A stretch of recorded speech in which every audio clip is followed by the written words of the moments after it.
আসসালামু আলাইকুম। আমি উত্তরবঙ্গের মেয়ে রেশমা বলছি নওগাঁ থেকে। আমার ডেইলি ব্লগ চ্যানেল ভিলেজ ফ্লেভারে আপনাদের সবাইকে স্বাগত। কাছে এবং দূরে, দেশ এবং দেশের বাইরে যে যেখান থেকে আমার আজকের ভিডিওটি দেখছেন সবাইকে অসংখ্য ধন্যবাদ। আশা করি আল্লাহর অশেষ রহমতে সবাই ভালো আছেন। আমিও আলহামদুলিল্লাহ ভালো আছি। একটি ভালো অভ্যাস আপনার জীবনকে পরিবর্তন করে দিতে পারে, বরকতময় করে তুলতে পারে। আসলে আমরা প্রত্যেকেই ফজরের নামাজ পড়তে কম বেশি সবাই উঠি, কিন্তু যেটা করি নামাজ পড়ে আবার ঘুমিয়ে যাই। আগে আমিও এটা করতাম, কিন্তু এখন রমজান মাসের পর থেকে আমি কিন্তু ফজরের নামাজ পড়ে আর ঘুমাই না। সংসারের কাজ, বিজনেসের কাজগুলো একটু একটু করে করে নিচ্ছি। এতে করে আমি অনেক স্বাচ্ছন্দ্যে সংসারের সব কাজ, বিজনেসের সব কাজ করে ফেলতে পারছি এবং আমার কোনো টায়ার্ড লাগতেছে না। এত তীব্র গরমেও কাজ করতে কিন্তু কোনো অস্বস্তি হচ্ছে না, কারণ দুপুরের আগে মোটামুটি আমার কাজ সব শেষ হয়ে যায়। দুপুরে আমি শুধু রান্না বান্না করি। তো এই ভালো অভ্যাসটা আমি ধরে রাখতে চাচ্ছি এবং এই বরকতময় জীবনটা উদযাপন করতে চাচ্ছি। তো সকালে যেহেতু ফজরের নামাজ পড়ে আমি বিজনেসের কাজগুলোই আগে করব, সেই জন্য এক কাপ চা খেয়ে নিচ্ছি। খেজুর খেয়ে পানি খেয়ে নিলাম, তারপরে চা বসিয়ে দিয়েছিলাম। তো চা খেয়ে নিচ্ছি, তাহলে ঘুম ঘুম ভাবটা কেটে যাবে এবং খুব সুন্দর করে স্মুথলি আমি সব কাজ করতে পারবো। তো কিছুদিন থেকে এই জিনিসটা আমি বারবার মনে মনে বলতেছিলাম যে এই অভ্যাসটা আমি কিছুতেই আর ছাড়বো না, এই অভ্যাসটা আমি ধরে রাখবো। তো এই যে দেখুন, এইগুলো সব কিন্তু আমাকে ছাপাতে হবে। তো পর্যায়ক্রমে ছাপিয়েই যাচ্ছি প্রতিদিন একইভাবে। ফজরের নামাজ পড়েই কিন্তু আমি এই কাজগুলো করছি বুয়া আসা পর্যন্ত। তো এখন কিন্তু 6:45 বাজে, আর দেখুন এর মধ্যেই কিন্তু সূর্য তার তেজ ছড়ানো শুরু করে দিয়েছে। তারপরেও সারাদিনের তুলনায় সকালে কিন্তু খুব সুন্দর একটা আবহাওয়া থাকে, যে কারণে কাজ করতে অনেক বেশি ভালো লাগে। তো আমি জামা ছাপাচ্ছিলাম।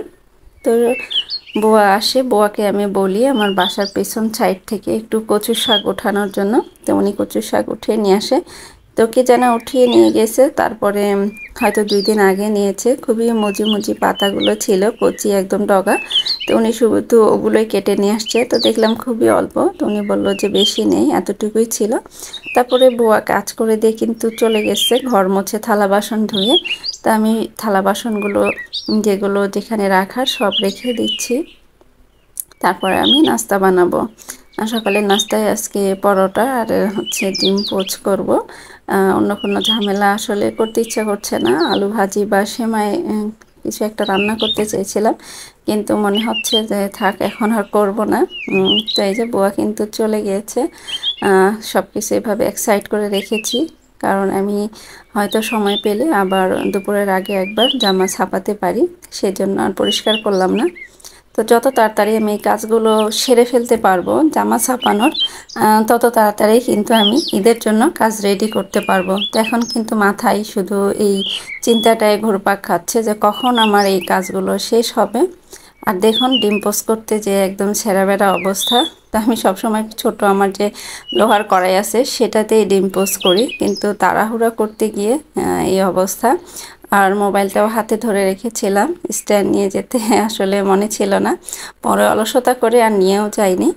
তো এখানে আমি মেয়েকে আর মেয়ের বাবাকে নাস্তা কিন্তু অলরেডি দিয়ে দিয়েছি। তারপরে আমি এখন খেয়ে নেব। যেহেতু আমি সকালে উঠেই হালকা পাতলা কিছু খেয়ে নেই, সেজন্য কিন্তু সেরকম আর ক্ষুধা লাগে না। তাই একটা পরোটাই নিয়েছি, পরে যদি আবার ক্ষুধা লাগে কিছু খেয়ে নেওয়া যাবে। তা আমি সকালে নাস্তা করতে করতেই আমার ভাই আপুদেরকে প্রতিদিনের মতো সে পুরনো রিকোয়েস্টটাই করছি। আমার ভিডিও এখন পর্যন্ত যারা দেখছেন একটি লাইক দিতে ভুলে গিয়েছেন, প্লিজ একটি লাইক দিয়ে পুরো ভিডিওটি কন্টিনিউ করবেন। আর যারা অলরেডি আমার চ্যানেলটি সাবস্ক্রাইব করে আমার ভিডিওতে লাইক কমেন্ট করে আমাকে সাপোর্ট করে যাচ্ছেন, তাদেরকে অসংখ্য অসংখ্য ধন্যবাদ। তো এখানে আমি দুপুরে রান্নার প্রিপারেশান নিচ্ছি।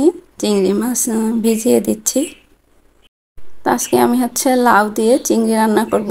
গরমের মধ্যে একদম উপযুক্ত একটা তরকারি, পেট ঠান্ডা রাখবে আর খেতেও বেশ ভালো লাগে। আর লাউ চিংড়ির জুড়ি তো সবসময় খুব ভালো। আর যেহেতু কচু শাক একদমই অল্প, তাই এক মুঠ ডাল দিয়ে রান্না করব। কচু শাক কিন্তু একটু ডাল দিয়ে রান্না করলে বেশ ভালো লাগে। তবে আমি সব সময় শুধু কচুর রান্না করার চেষ্টা করি, কারণ কচু তো সব সময় খাওয়া হয় না, তাই একটু বেশি খাবারের জন্য মানে বেশি পরিমাণে যাতে খেতে পারি সেজন্য শুধু কচুটাই রান্না করি। কিন্তু আজকে যেহেতু একদমই অল্প পরিমাণে, সেজন্য 1 মুঠ ডাল দিয়ে দেব। তো এখানে আমি অলরেডি কিন্তু রান্না বসিয়ে দিয়েছি। সব একবারে রেডি করে নিয়ে তারপরে বসতে হয়, কারণ মাটির চুলায় রান্না করতে গেলে দেখা যায় যে একটা তরকারি উঠিয়ে দিয়ে আরেকটা রান্না করতে গেলে চুলার জাল নিমে যায়, তখন ধোয়া হলে আবার তরকারি গন্ধ হয়, সেটা আমার কাছে ভালো লাগে না। এই জন্য আমি চেষ্টা করি সব কিছু একদম রেডি করে নিয়ে তারপরে বসে যাই রান্না করতে, আর একদম সুন্দর মতো রান্না করে ফেলি। টুকটাক ভিডিও করি আর আমার আপুদের কিন্তু ভিডিও দেখি এর ফাঁকে ফাঁকে। আর এই যে আমার রান্নার সময় মুরগি আমরা এখানে থাকবে না তা তো হয় না, ওনারাও সবসময় আমাকে সঙ্গ দেয়, তো ওনাদের সাথে আমার সুন্দর করে রান্না বান্না হয়ে যায়। তাই মাছগুলো কষিয়ে উঠে রাখবো, কারণ এখন যদি আমি মাছটা না উঠাই এর মধ্যে লাউ দিয়ে কষিয়ে ফেলি তাহলে চিংড়ি মাছটা অনেক বেশি শক্ত হয়ে যাবে, তখন খেতে ভালো লাগবে না। তরকারি একদম হওয়ার শেষ পর্যায়ের দিকে আমি আবার মাছটা দিয়ে দিব, কারণ চিংড়ি মাছ হতে খুব বেশি সময় লাগে না। তো এটা মোটামুটি হয়ে গেছে, আর তরকারির শেষের দিকে দিলে দেখা যাবে যে চিংড়ি মাছটাও সফট থাকবে, আবার মাছের যে ফ্লেভারটা সেটাও তরকারিতে ভালোভাবে চলে যাবে। তো এভাবেই কিন্তু আমি চিংড়ি মাছটা রান্না করি। বেশিরভাগ ক্ষেত্রে ভুনাই খাওয়া হয় বড় চিংড়ি, তো মাঝে মধ্যে লাউ দিয়ে বা অন্য কিছু লতি দিয়েও রান্না করি, ভালো লাগে। তো এখন তো আসলে বাইরে থেকে সবজি খুব একটা কিনা হয় না, বাসার সবজি খাচ্ছি। তো তারপরে যেহেতু চিংড়ি মাছ, তাই ভাবলাম যে একটা লাউ নিয়ে আসাই। তো পাশের বাসা ভাবি বউ বাজার যখন যাচ্ছিল তখন ওনাকে দিয়ে আমি এই লাউটা নিয়ে আসাই। যেহেতু মেয়ের স্কুল বন্ধ, আমি বাজারে আর যাইনি। এত গরমে আসলে যতটা কম বের হওয়া যায় সেটাই কিন্তু ভালো। প্রয়োজন থাকলে তো যেতেই হবে, উপায় নেই, কিন্তু সেরকম যদি প্রয়োজন না থাকে বাইরে না যাওয়াই ভালো। শিক্ষক শিক্ষার্থীদের নিয়ে সবাই কিন্তু চিন্তা করছে, স্কুল বন্ধ দিচ্ছে। আবার আমরা যারা বিভিন্ন গৃহিণী বাসায় থাকছি, প্রয়োজন ছাড়া বাইরে যাচ্ছি না। আবার যারা সরকারি বেসরকারি অফিসে চাকরি করছে তারাও কিন্তু এসি রুমে বসে চাকরি করছে। কিন্তু এই যে ঘটা করে শ্রমিক দিবস পালন করা হচ্ছে, যাদের বাইরে না বেরোলে পেটে ভাত জুটবে না, তাদের কথা কয়জন চিন্তা করছে? তাদের কথা চিন্তা করেই বা কী করছে? আসলে দিন দিন আমরা খুব স্বার্থপর প্রাণী হয়ে যাচ্ছি। শ্রমিক দিবস তো ঘটা করে ঠিকই পালন করা হচ্ছে, কিন্তু সেই শ্রমিকদের ভালো মন্দ, সুবিধা অসুবিধা সেটা কিন্তু আমরা মোটেও খেয়াল করছি না। তাদের সুবিধা অসুবিধা নিয়ে কিন্তু আমরা কোনো পদক্ষেপ নিচ্ছি না, কিন্তু তাদের জন্য শ্রমিক দিবস বছরে একবার ঘটা করে ঠিকই পালন করছি। তো যাই হোক, আসলে সব কিছুই আমাদের রীতিনীতিতেই রয়ে গেছে, কাজে দেখানোর মতো বা কাজে করার মতো কিছু নেই। খুবই কষ্টদায়ক বিষয়গুলো। তো এখানে আমি দুপুরের খাবার কিন্তু খেয়ে নিয়েছি অলরেডি, আর খুব তৃপ্তি করে খেয়েছি। লাউ যেহেতু খুবই ঠান্ডা তরকারি, খুবই ভালো লাগে।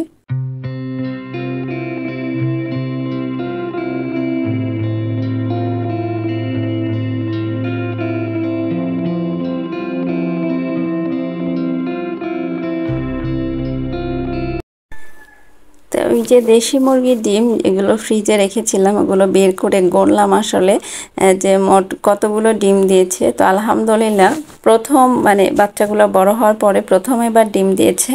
তো ওরা 12টা 13টা করে ডিম দিয়েছে, এটা তো দেখে একদম আশ্চর্য হয়ে গেছি, কারণ 5টা মুরগির ডিম দিচ্ছিল।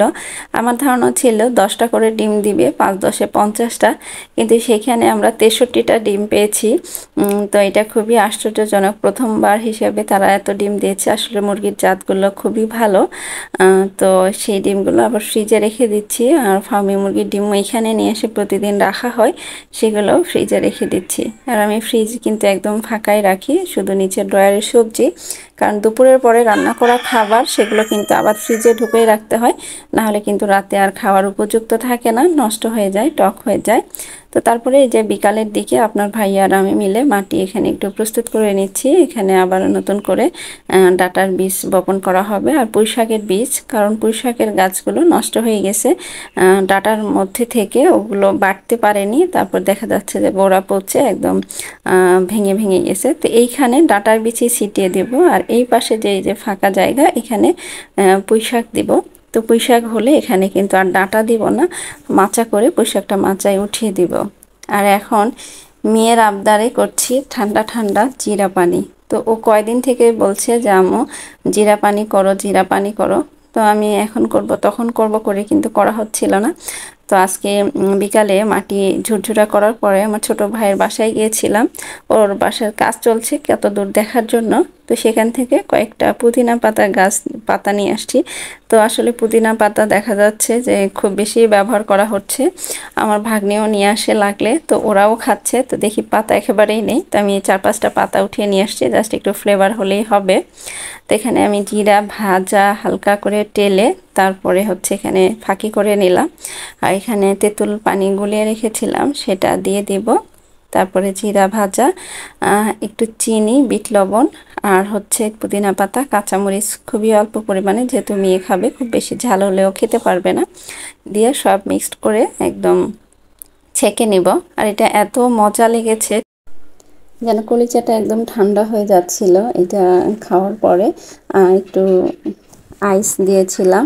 তো আপনারা চাইলে কিন্তু এটা অবশ্যই বাসায় ট্রাই করতে পারেন। তো যত বেশি পারবেন পানি জাতীয় ফল, বাঙ্গি, তরমুজ বা পানি, ডাব এই ধরনের খাবার খাবেন। বিভিন্ন ধরনের শরবত, লেবুর শরবত, বেলের শরবত, তরমুজের শরবত বা জিরা পানি, এগুলো কিন্তু করে খেতে পারেন। এতে যেমন শরীরের চাহিদাটাও মিটবে, সেক্ষেত্রে আবার গরমে কিন্তু অনেক প্রশান্তিও দিবে। তবে অবশ্যই আমরা যখন তখন স্যালাইন খাবো না। স্যালাইন কিন্তু এটা ওষুধ মনে করেই আমাদের ব্যবহার করা উচিত। অতিরিক্ত স্যালাইন খেলে শরীরে সোডিয়ামের পরিমাণ বেড়ে গিয়ে মৃত্যু ঝুঁকি হতে পারে। তো সেদিকে আমরা খেয়াল রাখবো। আমরা ইদানিং গরম লাগলেই কিন্তু স্যালাইন খেয়ে থাকি, এটা কিন্তু মোটেও ঠিক না। স্যালাইন কিন্তু এভাবে যত্রতত্র খেয়ে আসলে আমরা এটা শরীরের বা নিজের ক্ষতি করে ফেলছি, অনেকেই না বুঝে খায়। এই দিকটা অবশ্যই আমরা সতর্ক রাখবো এবং অন্যজনকে সচেতন করার চেষ্টা করব। তো এই যে আমি কিন্তু এখন গ্লাসে ছেঁকে নিচ্ছি, তারপরে একটু আইস দিয়ে দিব। আর এই ঠান্ডা ঠান্ডা কুলকুল শরবত খেতে খেতে আপনাদের কাছ থেকে বিদায় নিয়ে নিব। সবাই ভালো থাকবেন, সুস্থ থাকবেন। নতুন আরেকটি ব্লগ নিয়ে আপনাদের সামনে হাজির হব। সে পর্যন্ত আল্লাহ হাফিজ, আসসালামু আলাইকুম।